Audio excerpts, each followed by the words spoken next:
He made you feel so much at home and very comfortable. Bob, how long have you been involved with the Elmendorf? I'm going to give you the mic. Oh, I've been involved with them almost from the very beginning, 25 years. It all began around the bicentennial year, and we're still at it upstairs. Barbara, what made you want to become a part of the Elmendorf? Well, my working life was spent in historic sites and museums. That was my career.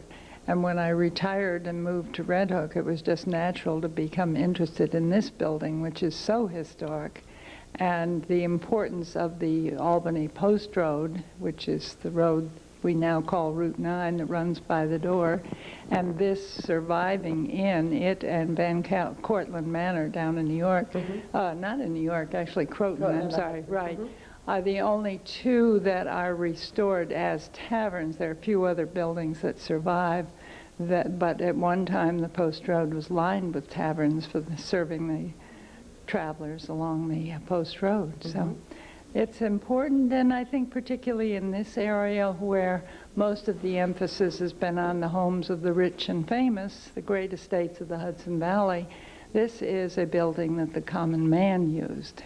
And that intrigues me, and I think it's an interesting thing to show. And this building has been very carefully restored, but furnished with reproduction furniture or sturdy antiques, because it's not meant to be a museum. It's meant to be a room for people to use. And so we have meetings and workshops and lectures and things that go on here all the time, but there's not a chair in the building they can't sit on. Not an artifact they can't pick up and examine if they care to do it, because we feel that it's very important that this again be a center of community life, which is what it was when it was in its heyday around the 1800s. Well, that goes back to a sentence you said a little while ago. It's the common man. It's the average person. So unlike the Rockefellers or the Roosevelts, or some of the other historical sites that I've been fortunate enough to visit, you can't really touch the items. No, of course not. And that doesn't make it as much fun in some ways. You can actually come in here and live, and you can have a party in the tap room. We don't encourage the serving of alcohol, but cider we do. Lots of cider flows in this tap room, and that's a kind of recreation of the past.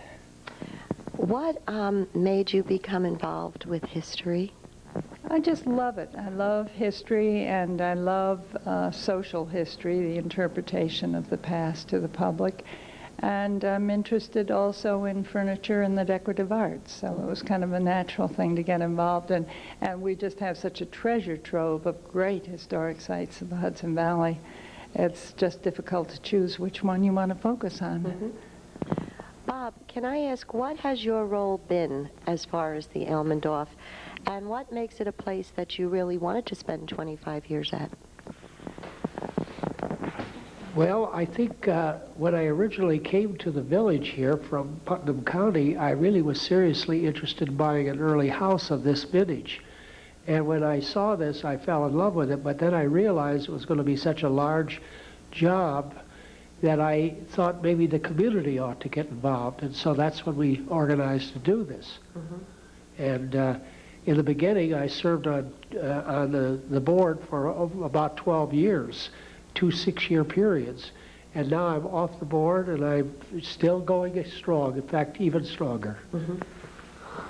And what was your field? I mean, were you in the same field that Barbara was in, working field? I was in the commercial art field in New York, and had a love of antiques, love of early houses, although I had a very contemporary house at one point, but I just was so attracted to this building and bringing it back to life. If you could sum up the Elmendorf in a few words, what would they be, Barbara?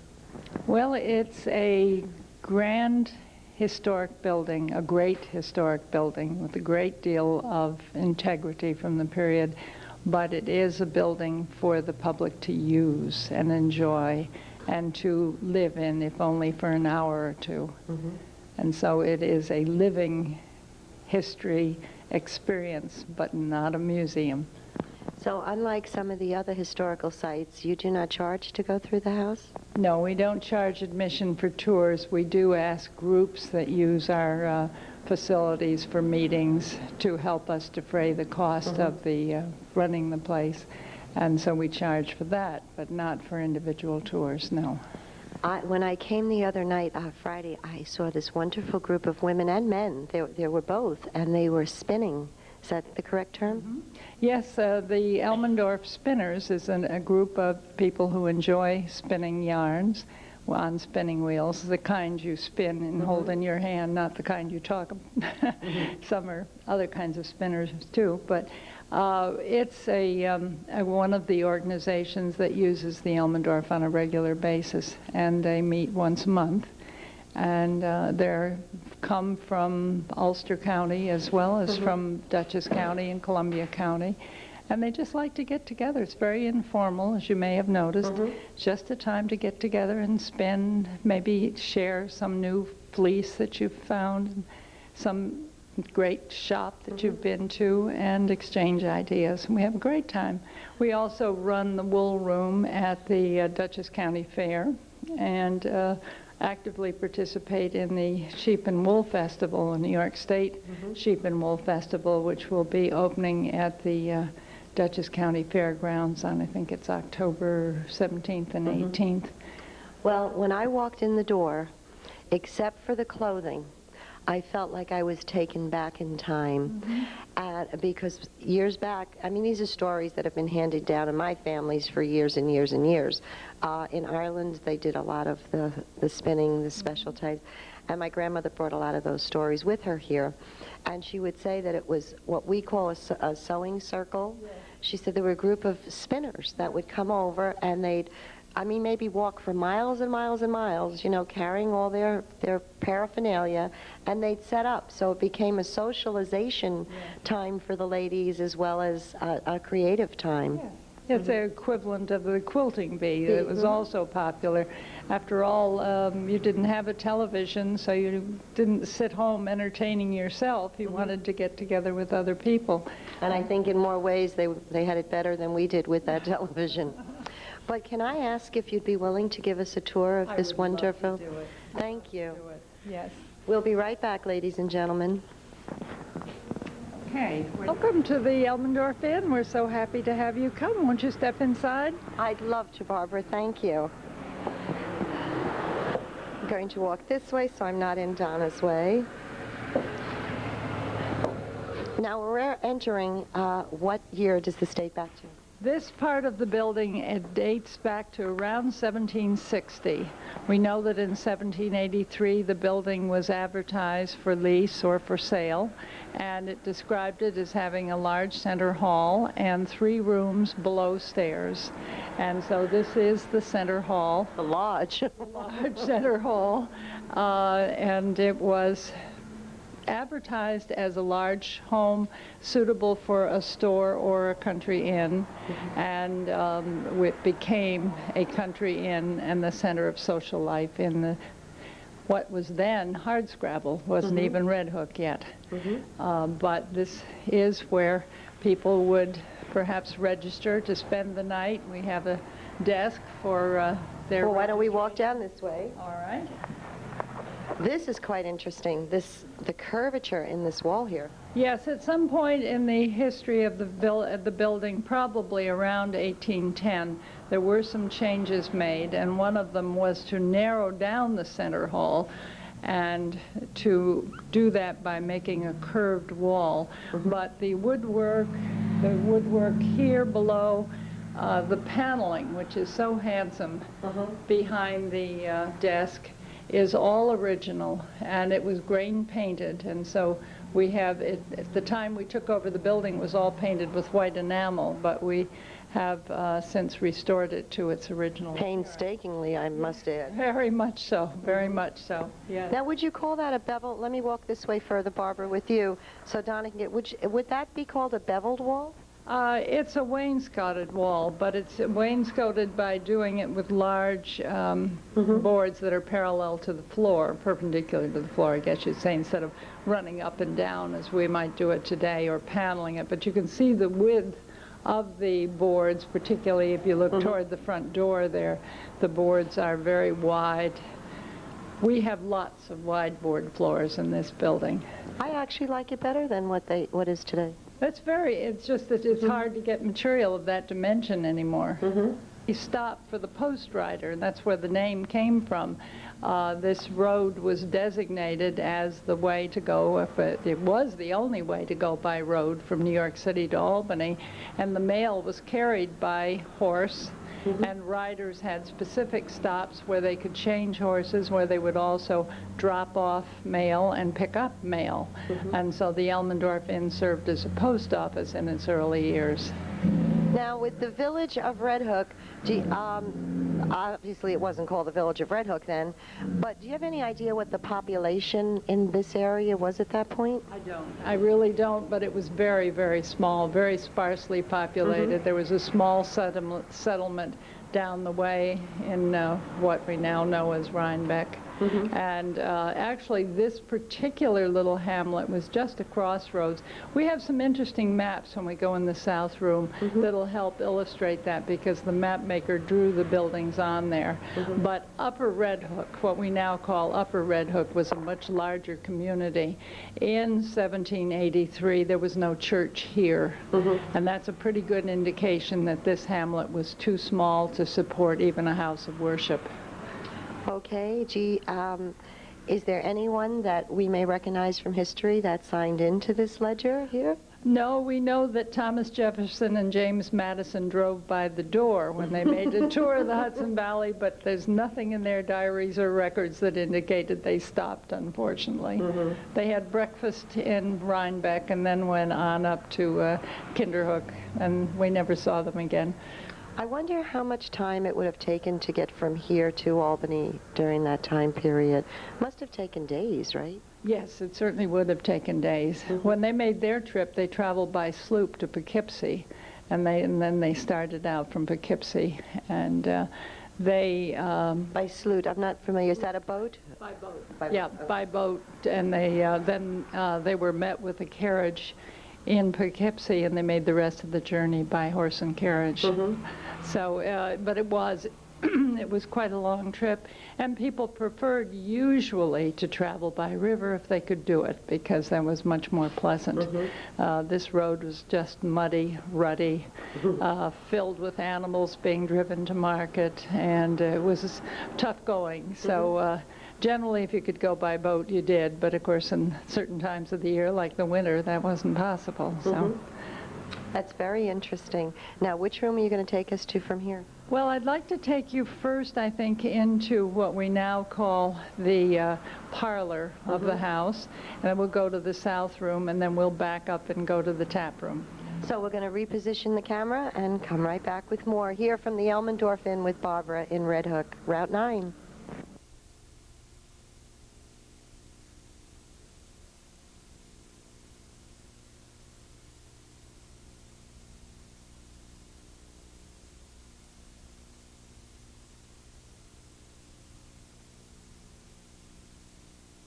You know, Barbara, when I come to places like this, it is so fascinating, and we're going to show the viewers in a little while, to show the walls and how they were constructed, and the fireplaces here. So if you don't mind, we'll start here, and I'm going to hand you the mic, and you just tell me what this whole corner's about. This is what we call the parlor, although we have some archaeological evidence to indicate this may have been the original kitchen of the 1783 or 1760 building, advertised in 1783, because we know that this fireplace was larger, but at some point around 1810, the house was changed from a Dutch-style building to a Federal-style building. And this is a very typical Federal mantel with the original hand carving, the sunburst, the tapered columns. It's very high style and very beautiful piece of work. And the other thing that indicates that this was the best parlor is the fact that in this room we had 12 layers of wallpaper. But the old, yes, the beams run straight from the front of the building to the back. They're chestnut beams and very large in size, as you can see. And there also is a clear indication that a plaster ceiling had been dropped. You can see the change in color from the old gray, from its original appearance, to the white. And Is this what it would have looked like in that? I mean, with a kettle on it? Yes, and the bed warmer. This is the bed warmer. And this probably was a room that might have been rented by a distinguished visitor, someone who didn't want to mix with the common man, perhaps wanted more accommodation. It's possible they might have even set up a bed in here. We do have a table for dining so that you could have privacy and an element of luxury, and at other times it was probably used as a reception room. But definitely because of the existence of the wallpaper, it was an important room, small as it is. And the wallpapers, yes. Before you go to the wallpaper, Yes. what would they have put in here to make the bed warm? Coals from the fireplace. You can lift up the lid, put some hot coals in there, and then pass it between the sheets, and that would warm up the bed before you got into it. Electric blanket. Yes, in a way, but it didn't hold the heat. I mean, you had to get in to keep it warm. That is here, Barbara? That's a chimney cupboard used for storage. And we had, when we restored the building, that was missing, but there was clear evidence there were even the brackets to hold up the shelves there. So we knew that there had been a cupboard, and we were able to restore it. Now we're going to go to the wallpaper. Yes, this is a very important feature in this room. It's the only room in the house that had really thick layer of wallpaper. And we spent a good deal of time and effort at trying to remove the upper layers of wallpaper so that we could preserve the history of the room through its wallpaper. You start with a mud wall, and when we go in to the next room, we'll show you the back side of it. But the wall, as you can see, is constructed of mud and straw with just a little layer of plaster. There's just a little bit of the yellow ochre paint that was covering the wall when it was probably a kitchen. And then this is wallpaper number 1. It's an English wallpaper, a wood block print with horizontal seams. You can, maybe the camera can pick up that detail, but prior to around 1830, we had no way of making continuous rolls of paper. So in order to make wallpaper, they had to glue together square sheets.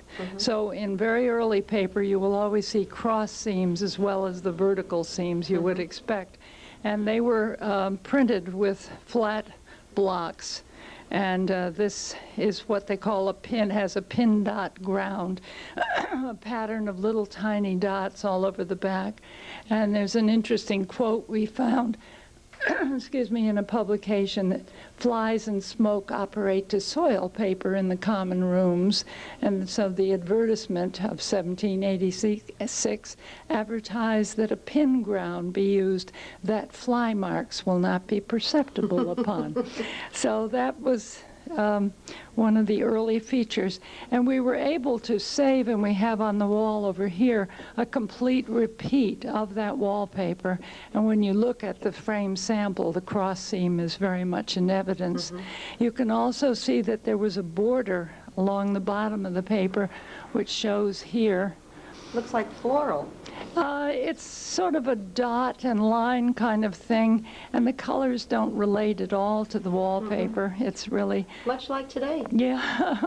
There were sometimes complaints from the wallpaper sellers that England had not sent them borders to match the papers. Now, Barbara, this piece up here at the top, is that the first layer? No, the first layer is this gray-blue. The second one, which is very important and unusual and rare example, this was probably from the 1840s or 50s, because this is on a continuous roll of paper, and it's a French paper.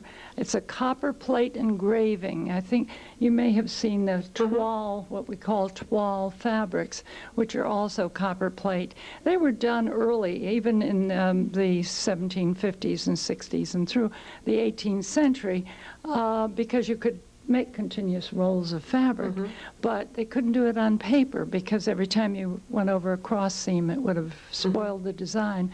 So this was very unusual, and none of the curators in this country that we showed it to knew anything about it. And finally, we showed it to the head of the French Wallpaper Museum, and he recognized it as something that was made by the Dufour Company, who makes scenic wallpapers that they have in the White House, and even up at the Van Buren House, they have scenic wallpaper made by Dufour. Now this one up here. That's a Victorian pattern. That would be from probably around the turn of the century, this century.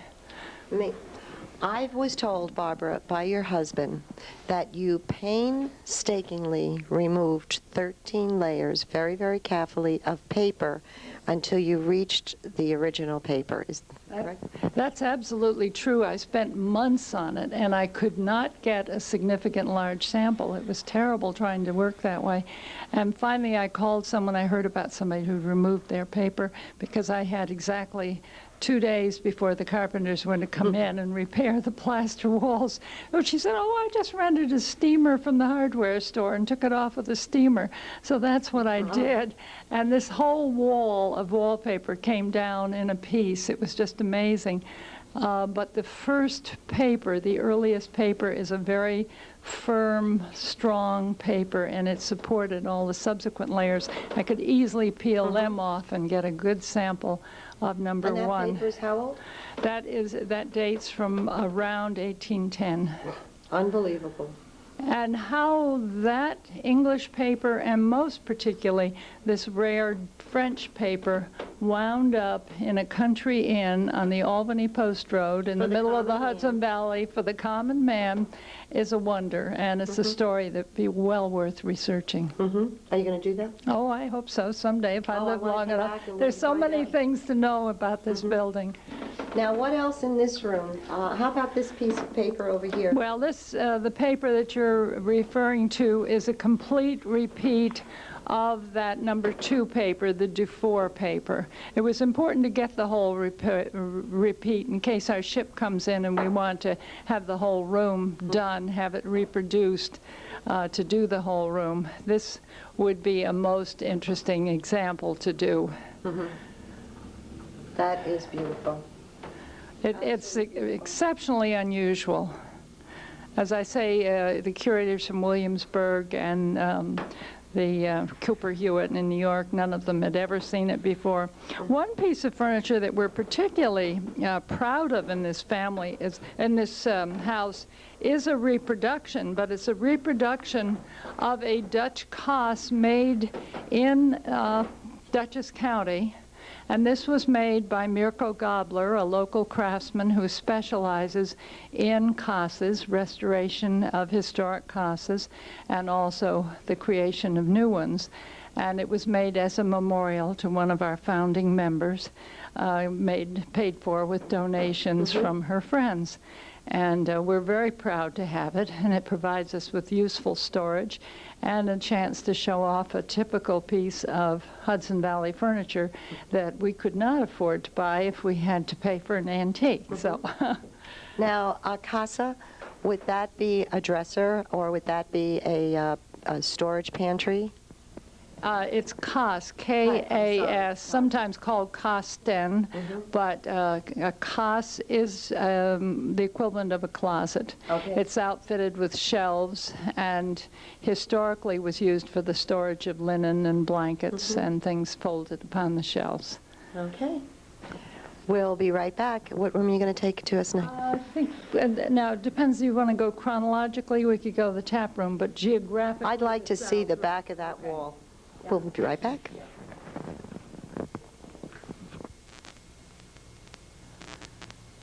We'll go into the south room now. This used to be a window, this place here, but around 1803, a large addition was made to the Elmendorph Inn, and it created the south room, which is used today for meetings as it was in the past. So come on in. Okay.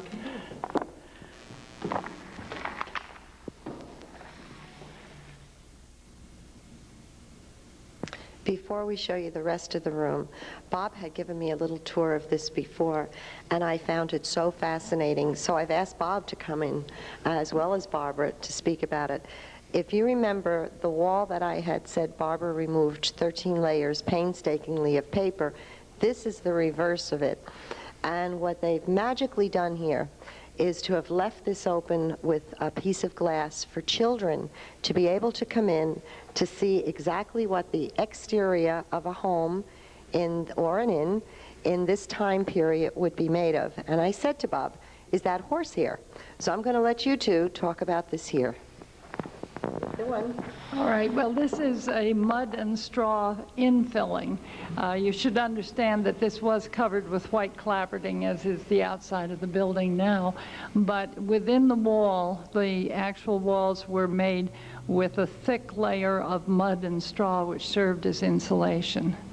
And if you look up to the second floor, you can see that they didn't bother to do it on the second floor because at the time this was built, that probably was just a storage area, and no one was trying to live up there. But this is in between the pieces of wood up there. Yeah. So that would be like a glue. It acted really as insulation, and there are cross pieces of wood that support it because it's very heavy. And I don't know if the camera can catch it, but up here in the corner is a tiny little corn cob that some mouse or probably left there. It's right up there in the corner next to the beam. So this could be horsehair mixed in here? No, it's just plain straw. Just plain Just straw. plain straw. Yeah. Isn't that amazing, though? Found materials. Didn't cost them anything. Just had to cut it and dig it. Now, can you tell me a little bit, Bob, how about you? Would you like to tell me a little bit about this room? In the beginning, we had this room to furnish as a meeting room, and so we had to get a number of chairs, say 40 or 50 chairs, and we decided on reproduction Windsor chairs, the hoopbacks, which we finally painted in different colors and used those for our meeting. We got a beautiful conference table for various meetings at the end of the room. We now have a wonderful pull-down screen, which you might see up against the ceiling. We can have actually full feature films here when we want to. We just have made this a very fine meeting room for the community. But then there were the wall decorations, and I decided that this would be an ideal location for all of our map collection. So we started out by putting up a number of the maps of the village and the town, but then we also went and extended ourselves to early maps of the Hudson Valley.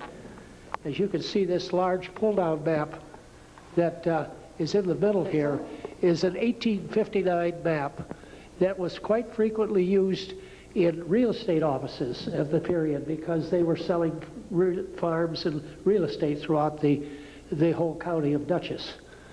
So that made a nice centerpiece. On either side are reproduction maps of very early 18th century maps that were available at that time, which are very, very hard to find in original form now. The rest of the room was... Bob, I find this interesting. It says New York and New Jersey. Yes, down at the bottom is New Jersey, sure. And on this one here, the beautiful artwork. Oh, it's very lovely. A lot of the early homes of the 19th century are surrounding this map. Yes. And we continued on with our map collection on the south side of the room, and we have several of the reproductions of maps made in 1797. This one is a map of around the Civil War period, and it is of the village of Red Hook. I want to see how small it was, the village. Yes. What? I think it's around around 1876, so I'd say. It's interesting to see the very... I wanted to ask a question here. May I borrow the mic just so I'm sure that I'm picked up with my big mouth? I noticed people's names on here versus streets. Is that how they did it at that time period? Various tradesmen in the area. Here you go. You could carry it out. merchants and various businesses are listed in type there at the left side, and then the names of the various businesses and homeowners are listed on where the various buildings are located. So they're a terrific reference. If somebody's interested in the history of their house, they can look at that and see. See who lived there. See who lived there and what businesses there were in the village. This one here. That's a map of Dutchess and Putnam County. Putnam was actually originally part of Dutchess County. And of course it's down here, and we at Red Hook are up here. It's around 1820. By this time, Red Hook had been separated from Rhinebeck. Prior to that, in the 18th century and until 1813, Rhinebeck and Red Hook were one township. Oh, I didn't know that. That's right. And in 1813, the town of Red Hook was created. We have some maps which are most interesting over on this wall that show it as part of Rhinebeck. These maps were drawn in 1797 and 98 by Alexander Thompson, who was a resident of Rhinebeck. And they're interesting because they show most of the buildings of any size which were located in the town. Here is Rhinebeck here. This is the High Dutch Church. This was the corner where the stone church is still today. And this is the post road that I'm following.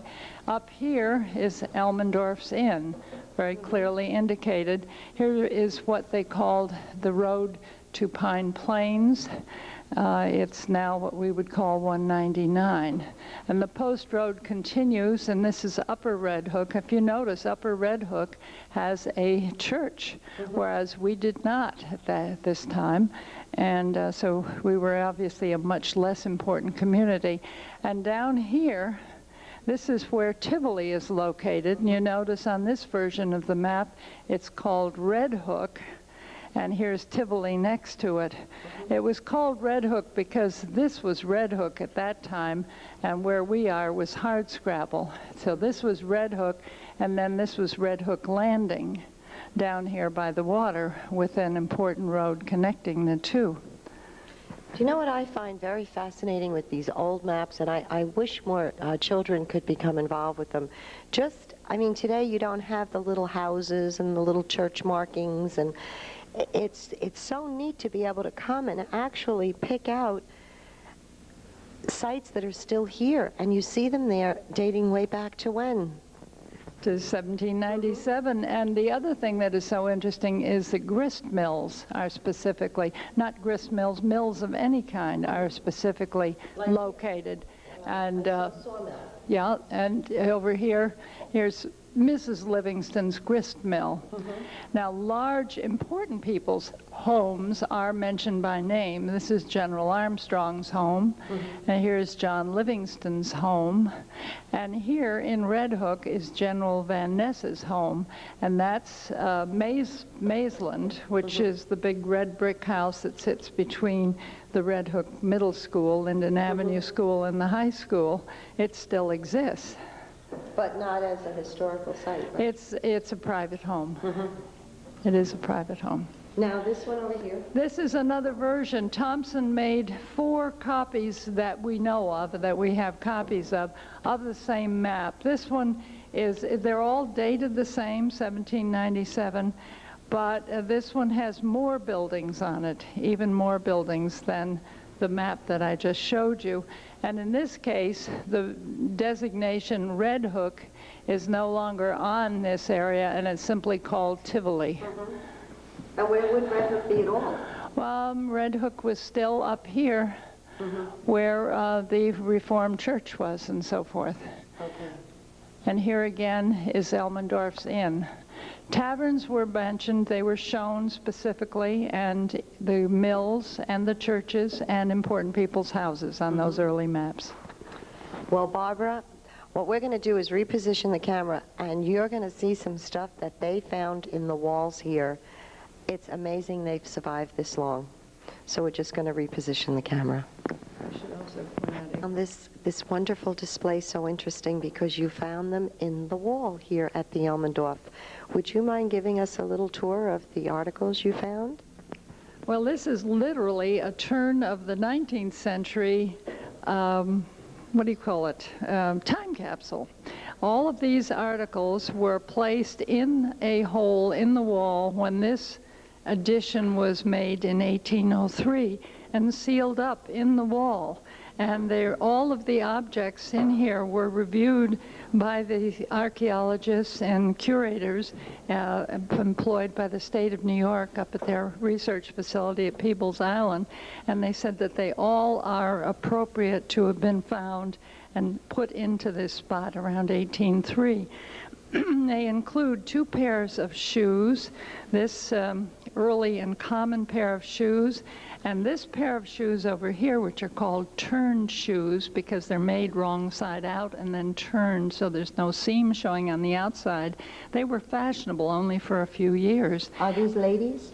They might have been ladies' shoes or they might have been a small man's. It's hard to say. Are they leather? They're leather. Both shoes are made of leather. We have the fragments of a clay pipe. We have a glass decanter and the foot of a glass, wine glass, and part of an early gin bottle, a square bottle, a kind that they used when they were shipped overseas, and a rather nicely created piece of glass here with molded form and a little copper plate engraving on it, and a nice little creamware plate made in England. It was found in fragments, but we found all the pieces were there and we could glue them together. There also are pieces of hardware. This is a carpenter's awl with the initials RH on it. There were pieces of early hardware, and there were pieces of hardware like the shutter dog. It's a device that's used to hold the shutter back, and a pintle, which is what is used to hold the shutter up. They were there because this cavity in which all these were found was actually created by walling up a window, what had been a window in the outside wall. There also were pieces of shell. We always find shells here, mostly oyster shells, because it was a very popular thing to eat. So our archaeology usually takes place in the ground, but in this case, it was in a wall. And the curators were so excited to have all of these things come in at once and to be able to look at them all together and to know that they have been found in one place. Now that piece of paper, can you read what's on it? Or? It's pretty hard to make out what it is, but it seems to be a price list of some kind of thing. Just what it was, just a torn little fragment. Oh, the stories these things could tell. Yes, I'd like to know who wore those and who wore those. Yes. And who ate those oysters? Yes. Now, there's something wonderful over the mantel here. Can we talk about that for a moment?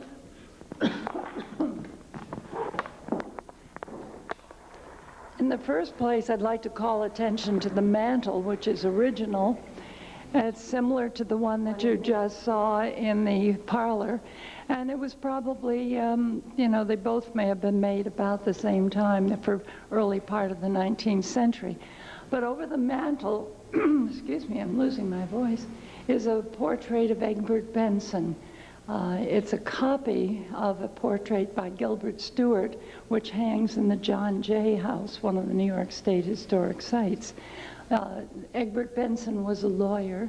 He lived in Upper Red Hook, and he was actually a classmate of John Jay in law school. And they were good friends. So John Jay had Gilbert Stuart do a portrait of his good friend Egbert Benson, and the state of New York allowed us to have a photograph which we could then blow up to create this portrait for our mantelpiece. It's very realistic. Most people think it's an original oil painting, but it's not, and we're very, very proud to have it.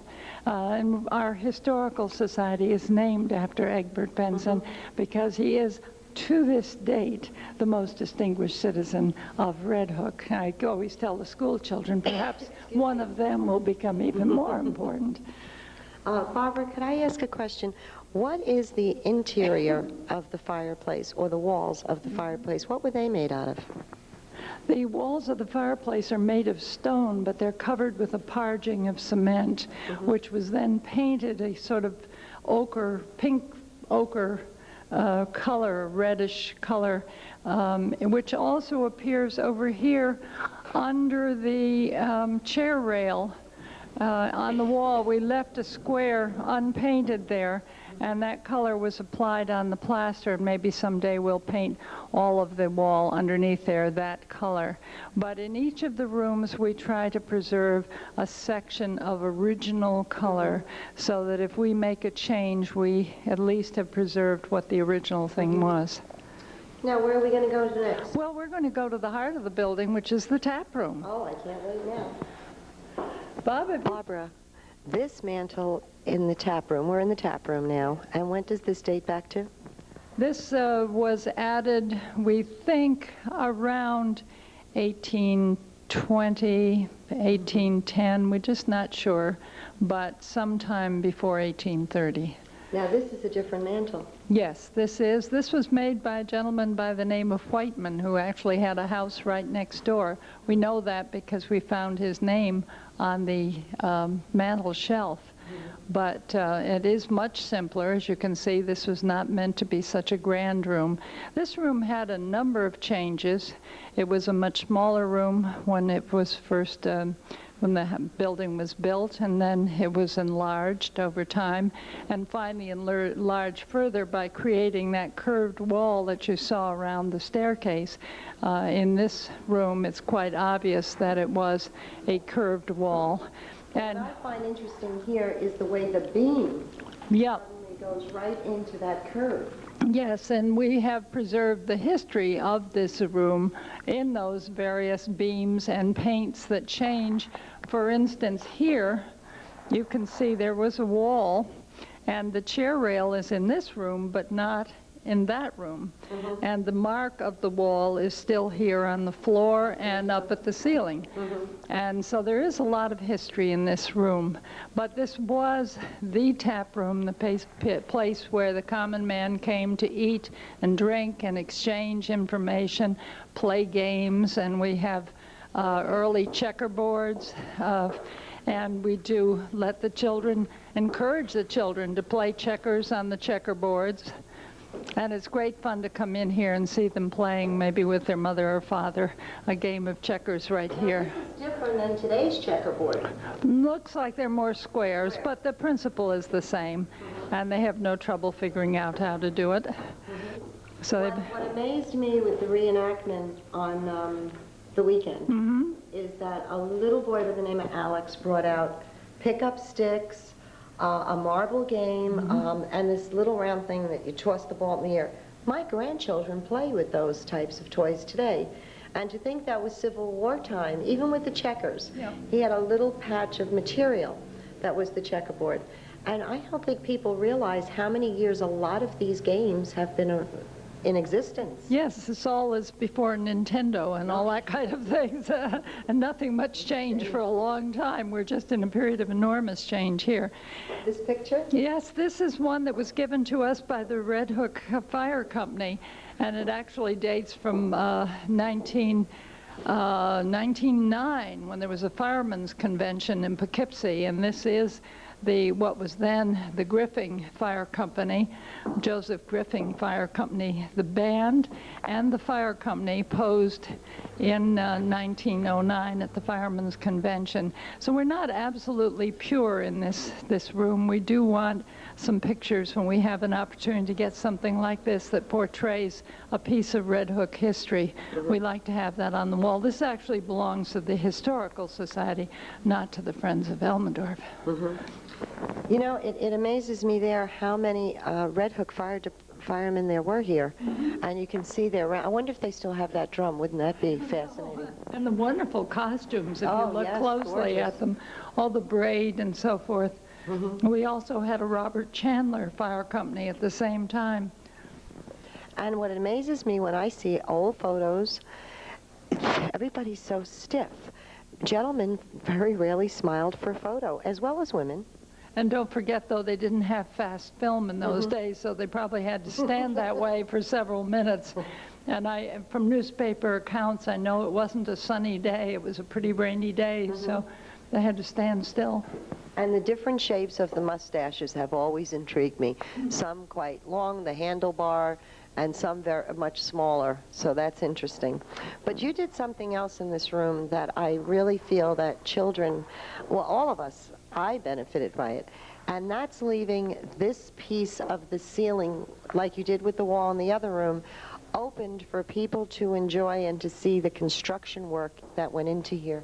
Yes, well, here we've preserved Oh, that's all right. I'm sorry. I thought Donna was off. Go ahead. we preserved a piece of the ceiling and the lathwork that supported it.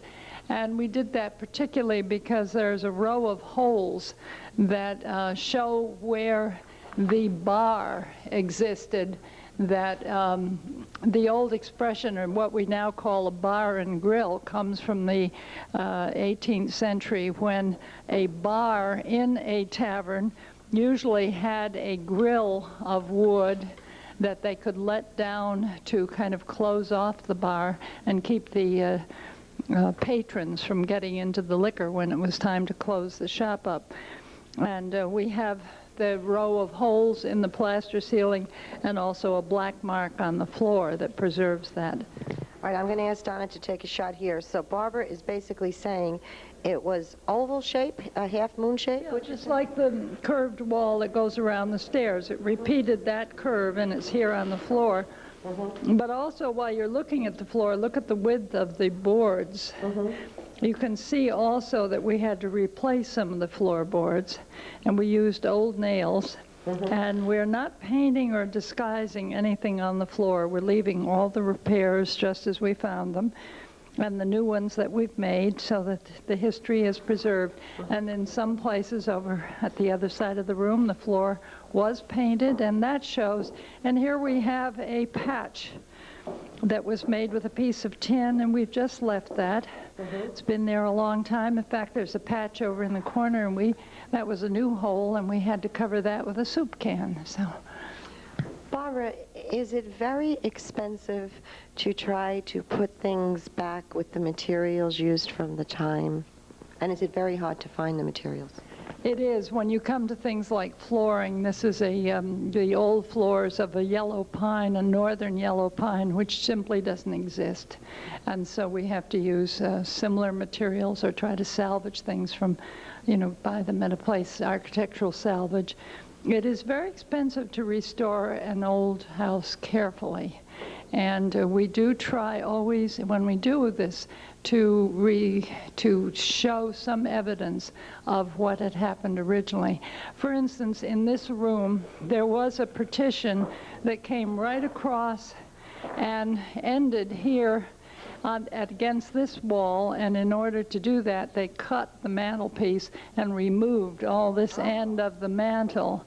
And it's a very subtle difference, but if you run your hand along this mantel shelf, you come to a point where it rounds off. This is all replaced in this direction and all original on this side. And the only way you can really tell, because the carpenters did it so perfectly, is that we've left the edges sharp on the new wood. Now, may I ask what this down here is, Barbara? Oh, yes. This is something that would have been very important in the days when you traveled by coach. This is a foot warmer. And it was filled with coals, and then when you went out in your carriage, you could put it under a blanket by your feet. And you went to church, you could have it by your feet as you sat in a cold church and listened to the sermons. And so that was quite common. Now, Barbara, can I also ask, is this the type of window, is this the original windows here? The windows on the north wall, that's this wall, are the original windows. The muntins had been removed.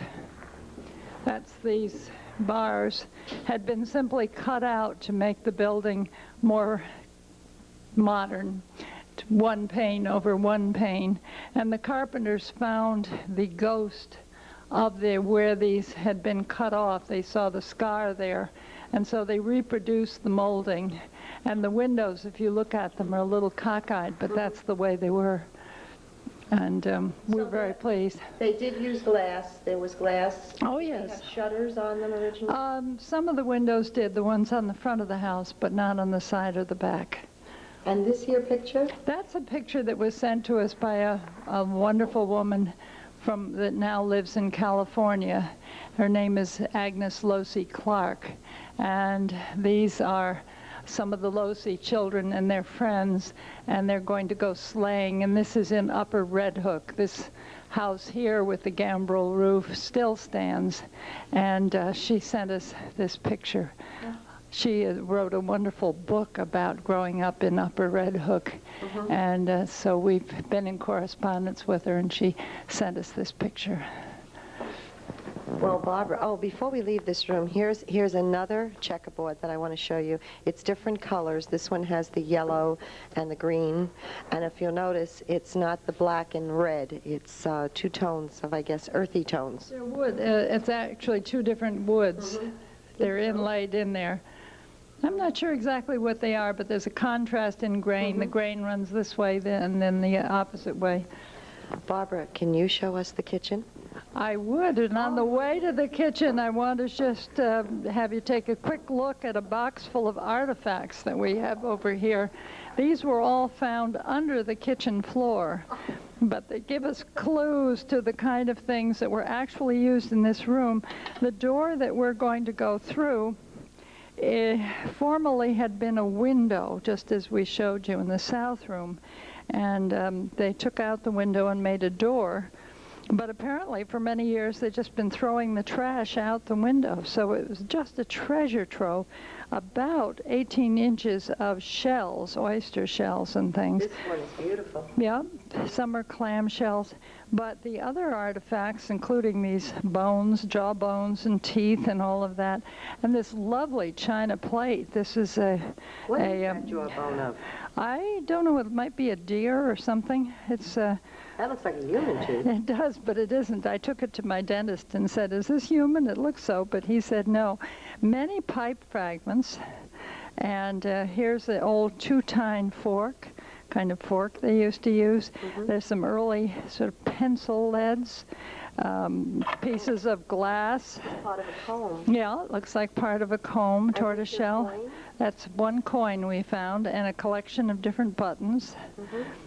And all of these, here's a marble and blue and white china, and very interesting pieces. Now, these give us clues to what to use in furnishing the house.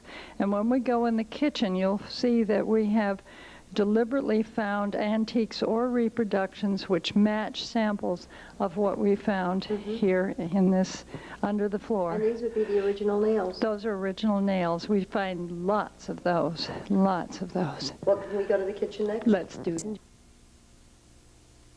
Ladies and gentlemen, due to all the wonderful footage that we have from the Elmendorph Inn, thanks to Barbara and her husband, we decided to make it a two-part series because it's so informational and so wonderful at the Elmendorf.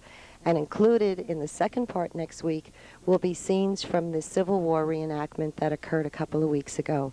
So we hope you enjoyed part one, and we'll see you next week.